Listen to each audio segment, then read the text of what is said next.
Moi, Patrick Mouyaya Katembwe, je jure de servir en toutes circonstances, avec fidélité et loyauté, la République démocratique du Congo, d'aimer et de respecter mes compatriotes, de protéger le bien commun et de promouvoir l'unité et la fraternité nationale.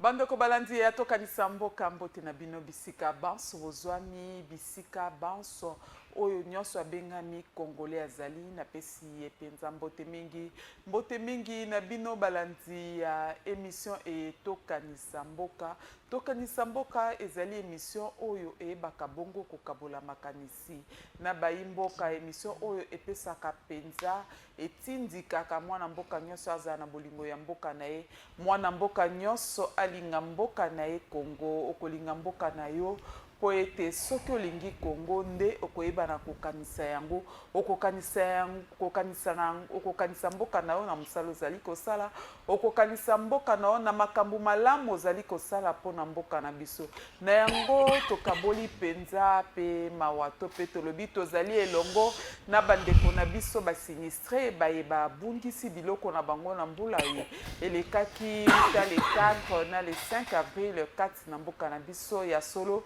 tozali na bino elongo biso lisanga ya tokanisa mboka tozali bongo koyebisa bino boyeba toujours kozala na elikia nde nzambe akoyeba na kosala yango katne siko nazali ngai moko te nazali bongo na prophète oyo azali mopaya te katne sika na ye elongo ayaka kokanisa na biso mboka elongo nde napesi mpenza mbote na prophète mbote mingi prophète mbote na yo mama na ngai esengo mpe ya mona bandeko nyonso bayambi baza kolanda biso na bandako na bango topesi bango pe feti malamu ya pasika parce que toti kozala na moment moko ya motuya pe topartage mawa na bandeko na biso bakonaître makama bambula bama etoni na bandako toza na bango elongo elikia na Yesu Masiya tokolonga ya solo elikia na Yesu Masiya tokolonga prophète boni etonga po ete tobanda kotuna etonga na nzambe boni lolenge ezali kotambola la communauté mission évangélique la glose ezali malamu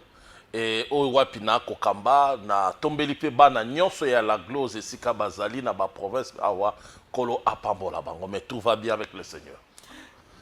Kinshasa eza kobonga lolenge balakaki biso lelo tokoloba nini mokolo ezali prophète tokolamuka na engumba Kinshasa tomoni biso nyonso todindi mama na koyebisa yo ezali pasi komona mayema akolekela biso mais tokanisa te ke ezali kaka biso toyebi ke ezali bakokoso moko ezali pe naturel mais ya biso ezozala pe na boko ya babojoba oyo eza kosala ete mboka na biso l'urbanisme et habitat kotosa mibeko ya mboka te lolenge etekeli mabele bango na affaire foncier parce que bango nde bazali ba détenteur ba protecteur ya environnement mais toko kamwa ba koteka bango bateka kaka nanu totikali komona teke mabele moko emonani quelque part balobi ba proposer école to ba proposer hôpital bango ezala kaka koteka yango neti ototu komona ba makama wana donc na lolenge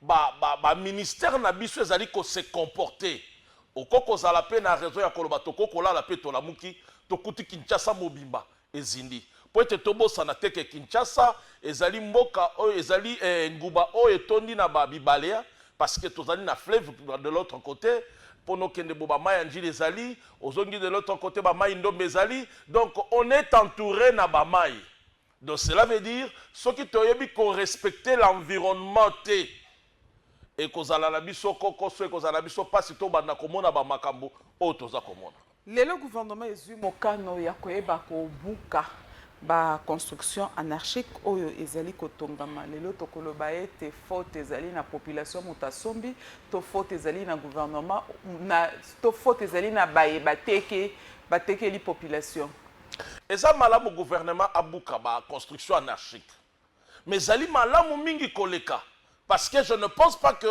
peuple kaka ye moko bo atelemi akeya lobi na kangi mabelo ekomi yangai okokuta baye nyonso bakoloba ke batongi anarchiquement wana baye nyonso bakoloba ke explorer place ya l'état wana baza na mikanda oyo euti na l'état ye moko C'est là où il y a le problème maintenant.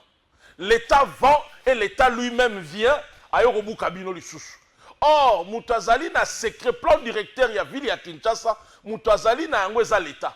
Tant que tokoloba l'État, tokomona ba ministère wana, urbanisme et habitat, affaires foncières, l'environnement, ba ngonde bazali censé ya koyeba ke awa botonga te. Et puis tant que urbanisme et habitat kopesa ba avis favorable ya construction. Azoye bate que ce qu'on appelle avis favorable à neza est-ce que ba pekisa? Tango yé affaire foncière za kopesa document ni comme certificat d'enregistrement. Azoye bate que ce qu'on a pesi wana ilongo banité. Donc quelque part balobi pe population tozana bisomba somba. Mais maman nangai.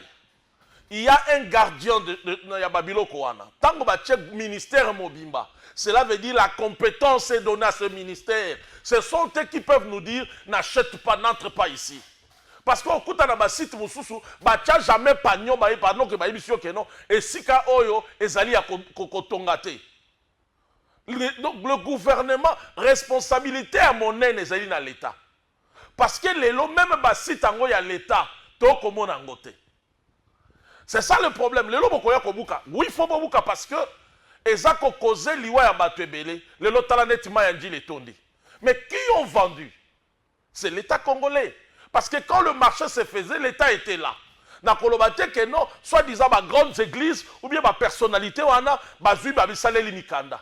Donc l'État a une grande responsabilité na makambo to kobika na kati na vilo ya Kinshasa. Tongeli ya mabe wana okokamwa l'État congolais urbanisme habitat a copé ça avis favorable à construction. Ma vérifie à kate. Batongi immeuble sans parking. Mituke kofanda wapi. Bon pesi avis favorable à construction. Boye ko vérifier est-ce que plan ba pesa ki bino. Oh bino bo valider, bo agréer. Est-ce que yango ba appliquer na mabele wana. Tout ça c'est pas le peuple. C'est l'État congolais. C'est le Congo. L'État faut utiliser ba inspecteur na ye pour ba ye ba kakolandela. Lelo tozokanga ba inondation. Quartier ezalaki quartier résidentiel. Beaucoup kotonga ngonda ko étage telelo comme na banda ko étage. Quand vous construisez 4-3 niveaux et bâti si capacité à maille pour ba terrasse tongama ki wana ba calculer parce que ba tonga ka terrasse kaka pa ba bongote mama na ngai Miriel. Ba tonga ka terrasse en fonction il y a réception, il y a capacité oyo maille ou cité wana ko produire. Il y a batol, bataligno so ba calculer. Mais le lot comme na ba chaque quartier, to comme na ba immeuble. Est-ce que vous calculez yango? Yango pe moko na ba problème itoza nango na makambo courant. Et bon est-ce que ça peuple congolais, c'est l'État qui est le responsable. Natango esengeli kosala nini? Natango yo éviter makambo nyose comme. Il faut détruire ma construction nyose zali ya mabe. Mais avant de détruire yango, l'État doit dédommager bato wana.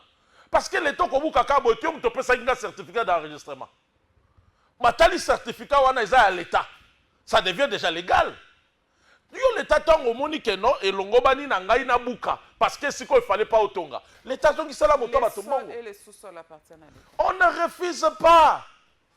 Ngai neti na zaboy na kei na comment on appelle ça?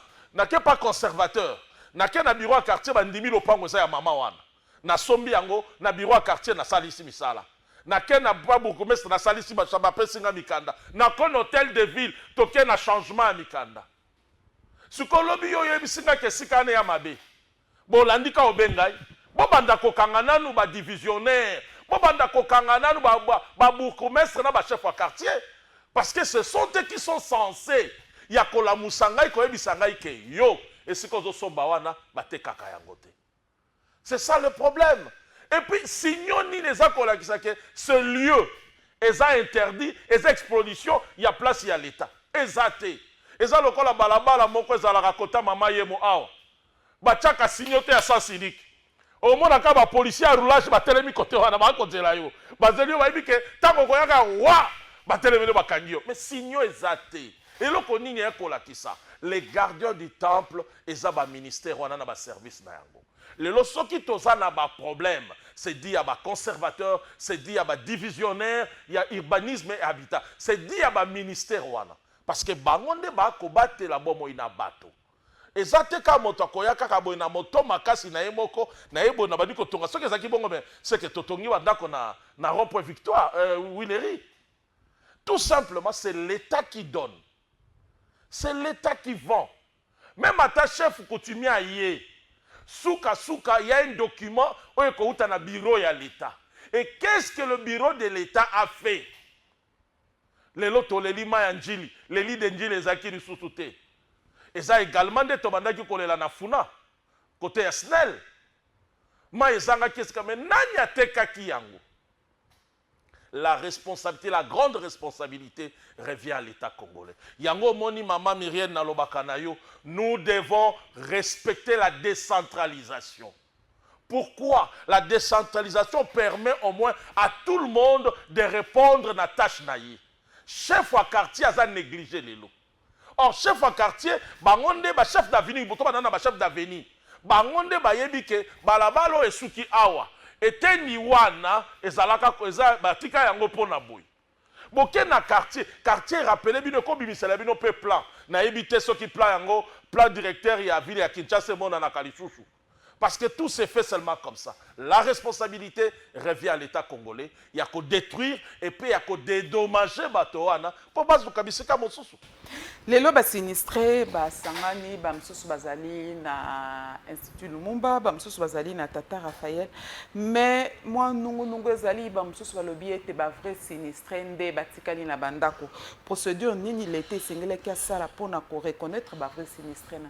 Maman na koyebisa yo eza ya kobomba mate eza ya kokima te parce que toyebi ba nani ba connaître ba problème. Mais l'État a bien yango mona koyebisa yo le respect de la loi. Babi la justice élève une nation. Parce que ceux qui toto ça qui chef de riz. À ce moment ici, bato bakozala interpeller ce sont des chefs de la riz. Bangonde baza censé ba yebi malamu banani baza ba sinistré na banani baza ba sinistré te. Banani bazu ba kokoso na banani bazu ba kokoso te. Mais le chef de riz azalaka na considération te. Ba koma ko kanga ende balingie pa police. Ba to sakata kutu yete. Ayeba makapeli sute. Est-ce que ba existera kaka na ba quartier na biso? Kokoso nde yango wana te mama toyeba kalisu bango te. Or, bah, chef de riz, l'administration publique est important. Chef de la riz, chef du quartier. Bozongi seliye bokonzi na ye. Yenda kamba en place na ye wana. Boza censé akoyeba siko ke soki tolingi toyeba likambo tokobenga ye. Mais lelo nyonso ekokenda kaka bongo nyonso koma kaka le bourgmestre et l'hôtel de ville. Au moins, à moi, les salami na quartier, il faut le bourgmestre et l'hôtel de ville. Parce que ma chef de riz, na ma chef à quartier, bazan est l'autre côté, bazan étiquette, babisou koutou baye banakate. Or, ce qui te respecte à l'administration, selon Ndenge l'obami na kati ya constitution, selon Ndenge l'obami na bibeko le konzi, décentralisation ya pouvoir, et qu'on a la malamu mingi, et qu'on sungabiso suko taraneti suko baza kolela. Ba vrai sinistré, baye banité. Oh, chef de riz, ayebi batonyo sa balabala na ye. Ayebi ke maman ni azalaka kuna, ayebi ke papa la di azalaka kotoyo, ayebi ke ma etondeli biso esuki esika kingani. Donc, l'État kozala na koko sote parce que azana bajana ye. L'État ayeba ko respecter kaka mboka na ye, mibeko mboka, je crois que tokozala na ba koko so ebelete. Lelo ba bisika etondima yi bisika esika wana esengeli na l'État asala nango nini esengeli kozongisela bakole esika bisika na bango esengeli bisika po esa ba quartier mususu tolo ba ete ekufa ezala kaka esengeli kosala ni. Il y a bon to ba que conséquence ya mai débordaka toujours. Mais tango ba landelaka mai batikaka toujours distance moko boy. O ba bengaka le lit ya mai wana. Comme on a net Mayanjili, car la soki bo se rappelait bien, ce qu'on le kiango boizaka zamba na zamba, zamba lo se zalakawan. Donc, et c'est presque au moins dans le plus de 25 mètres pesa makawan. Alors, les lois que zali sous 25 mètres wan. Au taliba kala mweze belé, toza même na yolo awa, au komona kota wenza yolo na kapela. Ezanzela monene ke iti na komina makala. Menzela na côté église a missionné Konda. Missionné Benda na epe ba ope ba Benda na bango. Le moyen motuka eleka réalité. Donc ce sont des choses que l'urbanisme et habitat. bango nde baza sensé bayebi ke na mboka na biso esika kingani batongaka na esika kingani batongaka te. L'État apesa lopango wana ezali 10 mètres, mais lelo okuta lopango wana ekoma na 30 mètres, eza mpe na mikanda ya l'État. Ekomi illégalité. Parce que l'État kaka bongo, oui, l'État ifabuka. Eza na ba quartier musu esibir kaka conséquence parce que moninga na tondi. Mai ya moninga ne wana nde e débordé côté panayi. Bakobuka nyonso te. L'État za na plan na ye ayebi ke sikani esengeli. Pe bakanivo ebele za bouché. Na Kinshasa to mituna kanano. Na Kinshasa wa Belge tango atongi ba quartier na ye. Na Gombe koma kotonda. Na boulevard koma kotonda. Mama na ko biso ba eglu eza na mboko. Ba eglu eza na mboko yo. Mais tout qui totali ko banda série à période de 5 chantiers, ba chinois ba yakebele. Mais biloko misu ba salela biso elongo banate. Ils n'ont pas respecté le plan directeur ya ville ya Kinshasa. Parce que ba eglu ezali, ezala ba quartier muso zaka na badalité. Soka mbule betibo, après mbula maïnyo sekei. Mais lelo est-ce que ba eglu wana baza ko entretenir ango? Est-ce que ba kolandela ngo o kabisika musu babuka, batonga bakanga? Mais il y a possibilité ya ko revoir. Parce que ville ya Kinshasa toyebi yango soko kei kota chani metal. Tozalaka okomona ba eglu ya minene bima maye bimelaka wana. Ezaki soko ke na matongene tina jolu. Ofandi mbule beti. Après quelques minutes, on remonte en rekei. Parce que ben gros les akaka. Donc cela veut dire l'État congolais nde aye bakoto sa plan aye bakoto sa plan ya ville ya Kinshasa. Parce que ville ya Kinshasa est en plan na yango. On ne peut pas avoir une ville où ils en a planté. Donc on construit comme on veut, on élève des buildings partout où on veut. L'État doit nous donner, doit définir la politique urbanistique ya ville ya Kinshasa. Okola dobe kaka bango wana ba détourner na ba miyibi ba kotonga ba immeuble. Ba politique kaka ba bango nde ba ko sa makabo wana. Yo kasi sezali nini. Donc quelque part ba quartier mususu esengeli sibir pour ba yeba ko batela. Donc l'État ko sala yango, mais na lolenge l'État ko sala yango parce que ko sala kaka le petit peuple. Parce que zu yango pamba te akoko sala fruit ya musala na ye ya pendant peut-être 40 ans. C'est ça. Boyeka bolobi na longo akenda boko buka mais bokanisi lieni. Pour azwa ki mikande pa l'État. Baja ya l'État baja na bino moko moto ba pesa ki ye mokanda. Donc maman na likambo faute za makasi pa ya l'État. Maman na ko ebiso l'État nde mokonzi. L'État ko ebiso lelo bolongo la immeuble yo a bokenda na yango mais akofuta bino. Parce que Yenda Tchali, non, il peut faire ce qu'il veut, mais tout en récompensant, tout en à la solution mokobo intermédiaire pour na moto wana pas wanini l'État kolongo la biso awa amemi biso na maluku. Ça dépend de l'État congolais, mais au moins après sa biso ndako o ekolongo bana. Ce qui a pesi yangote et a passé l'État congolais beka kakoteka ateki cimetière à Kasavubu. Ateki kankokolo obeko teka ya teka kakaka mais tango ateka kawana to mona kate akoluka tonga hôpital to komona ta akoluka tonga école parce que le Kinshasa a besoin des écoles, le Congo a besoin des écoles. To tu ko bunda na mutu pour la gratuité d'enseignement et longa parce que l'école ya moke mokutaka l'État teka ateka kobeko teka. Kinshasa zanga makambo te mikolo toloba ete ba mama ya beach bango pe tango zali koloba makanise yelinga bango pe bayeba ki bongo na kozikisa biloko na bango nyonso toloba kaka l'État congolais faute zaka ya l'État po ete moto peli kuna bango biloko nyonso ziki wana ezaki kaka l'État congolais. Maman na koyebisa pourquoi to tchaka l'État, c'est l'État qui est le responsable. Aza responsable à batonayi. Donc azape censé ya koyeba kopesa bango mibeko ya lolenge nini ya kobika. Yango tangu tolobaka na sengaka na bakonzi ya mboka ba revoir le programme. Ba revoir le programme éducatif na biso. Parce que dans le programme il y a la possibilité d'instruire peuple nayo kopesa bango la vision que vous avez du Congo. La vision que nous avons du Congo est nini. On peut tokoki kokokisa yango kaka na kati na kelasi. Et il que nous devons seulement suivre de telles personnes. Non. Congo a une destinée naïe. Destinée naïe est liée à la constitution naïe et c'est lié à programme éducatif naïe. Bon kotangi sabana nini. Parce qu'à l'époque il y a Zaïre tozaka kozwa civisme. Mais n'importe il y a Kabila civisme elongwaki. N'importe il y a Zaïre tozaka na carte pour citoyen. Na koyeba kozali Zaïrois. Mais pourquoi tu as une carte pour citoyenneté? Donc tout ça, lorsque revoir le programme, revoir le système éducatif Nabiso, ça permet à transmettre les Congolais la vraie vision. La vision du Congo. Parce que le Congo, il faut y avoir comme il là. Par rapport à destiné naye, oyo yazali, on zambe a bengiye. Mais beaucoup transmettre ya yango wapi. C'est nanzela na kelasi. C'est dans la Kérasi. Il y a biloko ebele, il faut que l'État congolais doit corriger. Parce que nous sommes na moto. Congolais une histoire na yete et bon ndenya ko ba kobatela. Ba mama habite baziki si biloko. Mais baziki si yango pa baté. Est-ce que botali ezali kozani?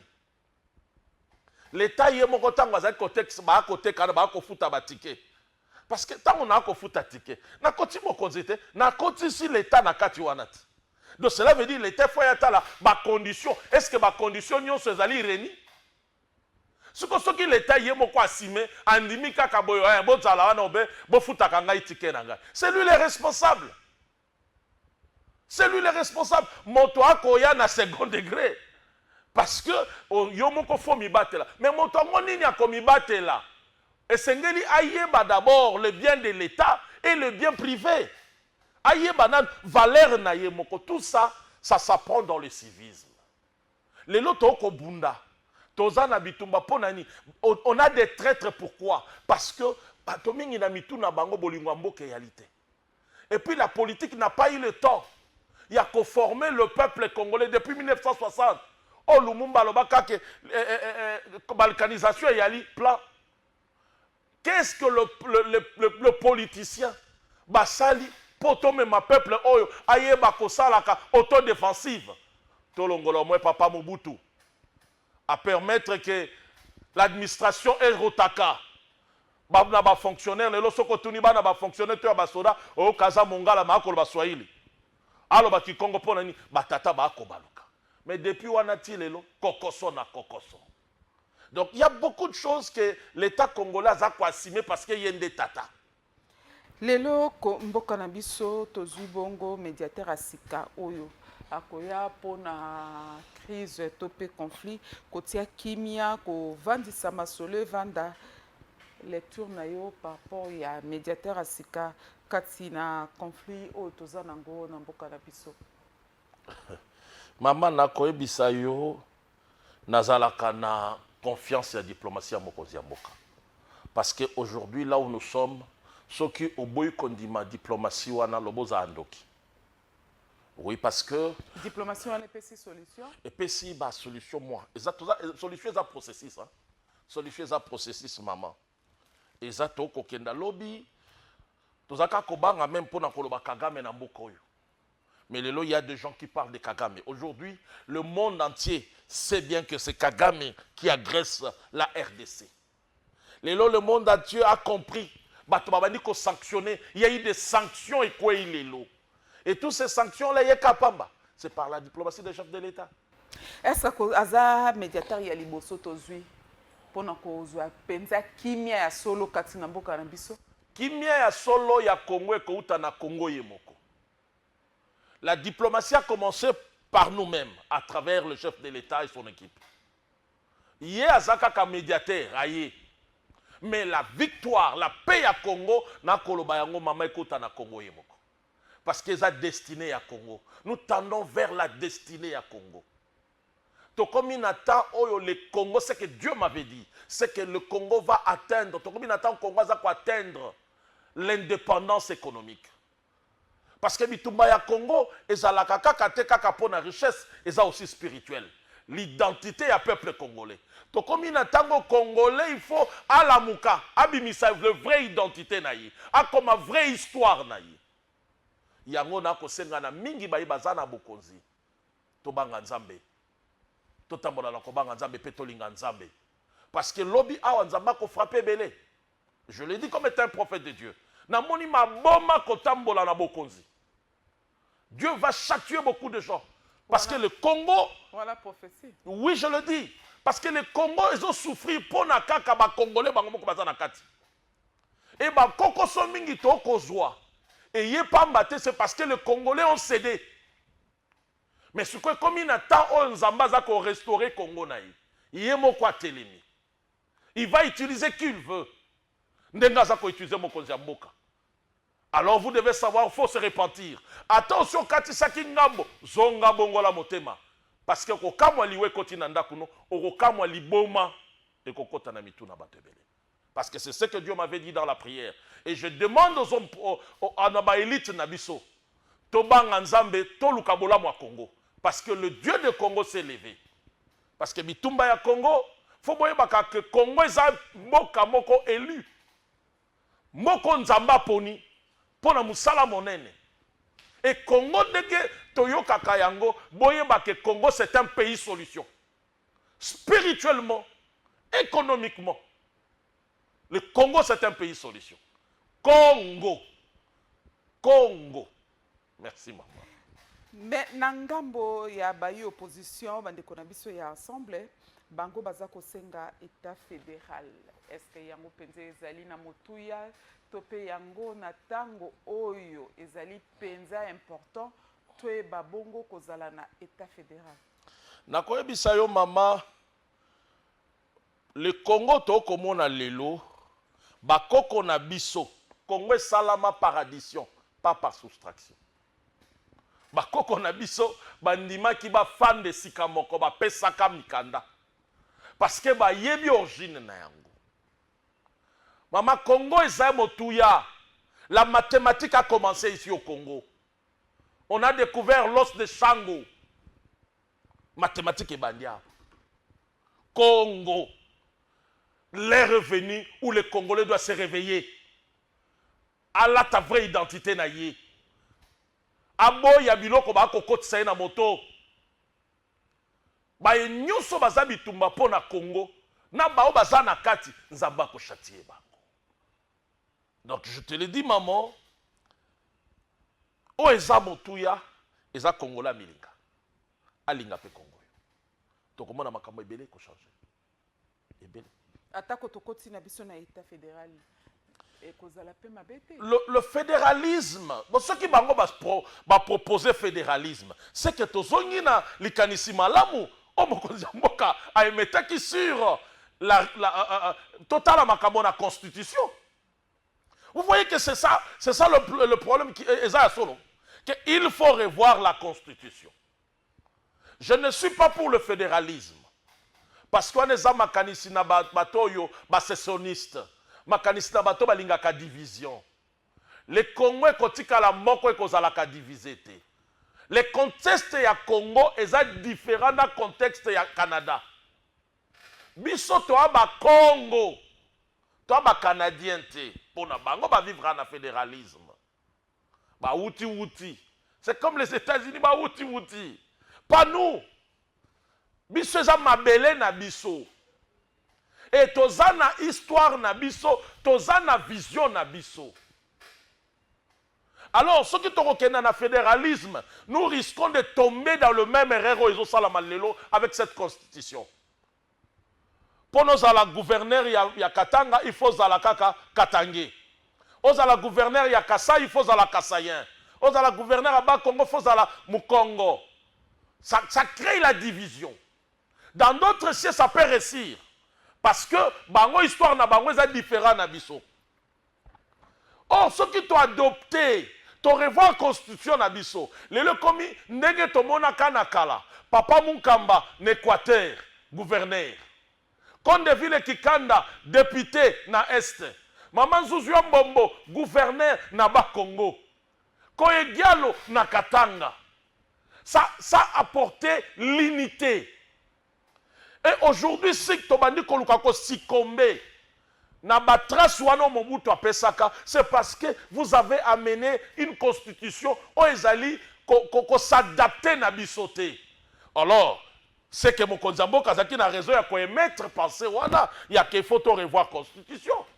Ce qui est là, c'est un fédéralisme. Parce que dans ma mécanisme, fédéralisme, dans le contexte de biso, ça va produire la division. Ça va ramener la division, je te dis, maman. Les Congolais photo sangana, pour nanine. Lumumba lobi en 1960, dans le discours, dans les deux chambres sangani. À lobby, le complot était là. On voulait balkaniser le Congo. Sikoyo, tango moto à lobby, pangonde ba père indépendance, ba papa bomboko, baza ebele. Ibango ba lobby, ba kasafubu, baza ebele. Ils ont vu ça, qu'il y a un complot contre le Congo. Donc cela veut dire que ça demande l'unité. Et c'est l'unité qui nous a donné l'indépendance. Kasavubu bazalaki, Lumumba bazalaki, Bamisusu pe bazalaki. Pas Paulo et consort. À tel point que tant que na table ronde, Lumumba tikalaka. Ils ont réclamé que Lumumba foya. Bake bazu indépendance na lisanga. Tango bazongi, bapesi bango loi fondamentale. Bazongi bakabwani. Et comme on a dans le parlement, on a une majoritaire. Or, tango babandai koluka mboka, bazaki bango nyonso ensemble. Or, dans tout ça, il devrait maintenant générer une constitution. Oh, ekoko sunga biso. 65 ans après, le fédéralisme va nous diviser. Parce que ce que nous subissons aujourd'hui, ça crée déjà la division. Ça tend vers la division. Yango na lobby, yango na moni président Longonia na mokonzi ya mboka. Que revoir cette constitution, ça vraiment est important. Parce que il faut permettre aux Congolais à compter na mécanisme ya unité et non ya fédéralisme. O ezali bato balinga kako kabola Congo. Au Congo etenyo eza ngai. Ce que pour landi bato wana mingi souvent na bango bazalaka ba nationalité douteuse.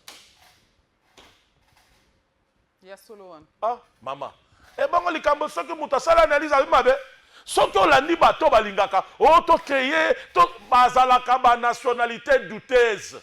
Okolanda bango na CC bokuta na passeport à Rwandais. Olande na CC okuta na passeport à Zambie. Siko tolo bate. Le Congo, ce qui tue le Congo, c'est manque ya koloba vérité. Quand quelque chose est noir, c'est noir. Il faut dire la vérité. Si tu dis Congo est dans il faut toloba vérité. Tolinga Congo, koloba vérité na fingiote. Si on a émission que au Kenya na passeport zambien na sali mabunga. Ce qui pèse à solo. Expliquez nga kaka ndeko nazala ki boye, talatangu tokomaka na poto, talata. Tu peux me donner une raison. Mais na fingiote. Ce qui yo komi koboya vérité na ngai, alors ils ont vérité, à ce moment-là, ils commis péché. Et comme il est kambo sous. C'est que tu caches quelque chose. Les lots congolais et sengeli à Salanini. Poete Congo ezana bosenga ya baimboka ezana besoin ya moto nyonso esengeli esika nyonso moto azali esengeli na eko sala nini poete Congo na biso ekende liboso. Tolinga Congo mama. Eloko ezaka tolinga Congo. Tokanisaka mboka oyo. Yango mona linga ka émission mingi yo ndeko na ngai kulutu na ngai Patrice Boto esika zali nzamba pambola yo. Parce que ce qui tokokanisaka Congo te biso tokoleka o tokoloba lelo ezali pona bakoko na biso bana na biso. Biso tokoleka eloko nini l'héritage nini tokotikela ba Congolais. Un Congo vendu. Lelo Félix Antoine Tshisekedi Tshilombo président de la République a Kobunda pour racheter le Congo qui était vendu. Le Congo n'était plus représenté même sur le plan international. Boko kenda makambo mai boka kuta Congo Brazzaville muto akoloba. Bokena makambo Zamba bokuti Rwanda. Ezaka kaka bolela kaka. Bokoma bobino bozana embargo. Mais quand quelqu'un se bat, bozo kolongo il se bat aujourd'hui, on commence tout le monde entier reconnaît aujourd'hui. Sanction cela veut dire nous sommes obligés bisoba oya yeba kolo Congo to chaye maboko parce que lui c'est un homme, il va passer mais le Congo va rester. Or si le Congo reste libre, même celui qui viendra à retravailler na kimia. Donc cela veut dire l'assister dans cette diplomatie, c'est soutenir, c'est faire du bien pour ton pays. C'est ce que je demande à mes frères congolais. Bisika nyonso bozali.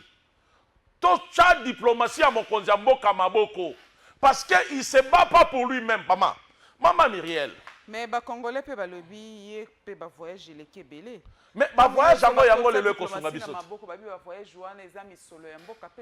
Maman Myriel, tous à la honnête, tous à la sincère. En Afrique, tu ne peux pas être un président et pas bimi pauvre. Parce que c'est à cause de salaire, naït. Barolé, ça y est. D'abord, ce qu'a Longwe a commis sénateur à vie. 600 et quelques mille. Et à Moké, on a vu combien chaque mois on a combien de sommes en vente dans alors, ce que vous avez dit, même retraite n'a pas garantie. Bon, comment on a dit que ce qu'il fait un intérêt na biso bayo tozali, tu réfléchir malade maman nangay.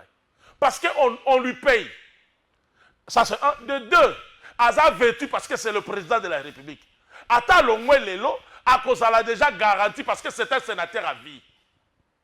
Donc au cas moi kaka to kobanga. Makambo toyokaki parce que ba misusu babo il poste ya ki sénateur à vie. Parce que mokonzi mboka lobaka na biso. Moto aina sima ya AFC eza Joseph Kabila. Lelo ministre ya transport auti koloba na biso. Azali étranger. Et comme ko bangisa biso toko djela ya nenga lobaki akoya ya aya ko yebisa biso azali imposteur ou bien zadini. Bolingo ya mboka eleki nyonso. Tosunga mokonzi ya mboka po tozwa Congo moko libre. Et kozala te po na kaka lokumu na ye yaza moto. Tozaki na Joseph Kabila awa. Avant Joseph Kabila, tozaka na Mobutu. Kasavubu Kutu, Kasavubu Mobutu, Laurent Désiré, Joseph Kabila. Ba kolekate. Et bon, Félix Antoine Tshisekedi le makotika éternellement. Il va aussi passer. Chacun a sa mission. Chacun a sa mission. Soutenons le bon pour le Congo.